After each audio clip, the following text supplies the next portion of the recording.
Il tracciato prevede diversi colli e il passaggio da Voltrio-Vada per poi ascendere la Scoffera e infine il Colcaprile.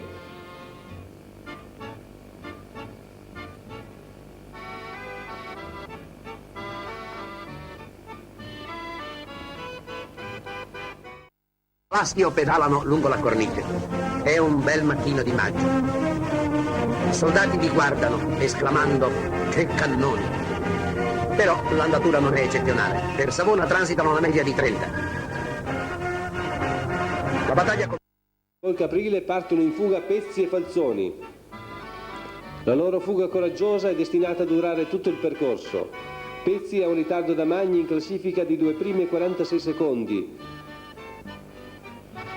Dopo Voltri il gruppo riesce quasi. Falzoni mantiene bene il distacco. Sul turchino Pezzi vince il traguardo della montagna. Il gruppo segue a 6 minuti. Le macchine di ricambio pedalano a vuoto.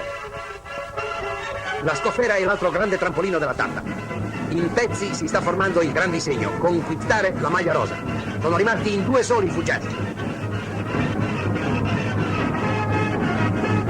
A Gattorna, Ponte sulla Lagna, Magni guida l'inseguimento con generosa ostinazione.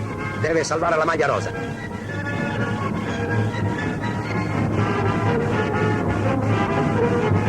A Genova, 2 sagome. Addirittura di oltre 9 primi. I 2 fuggitivi si presentano soli sul lungomare di Genova ed è Falzoni che batte Pezzi. Bevilacqua sarà terzo su Westenbergen in tutto il gruppo a 2 primi e 16 secondi. Pezzi per soli 30 secondi non indossa la maglia rosa, che resta sulle spalle. Falzoni è alla prima grande corsa della sua carriera. Oggi ha imparato a osare.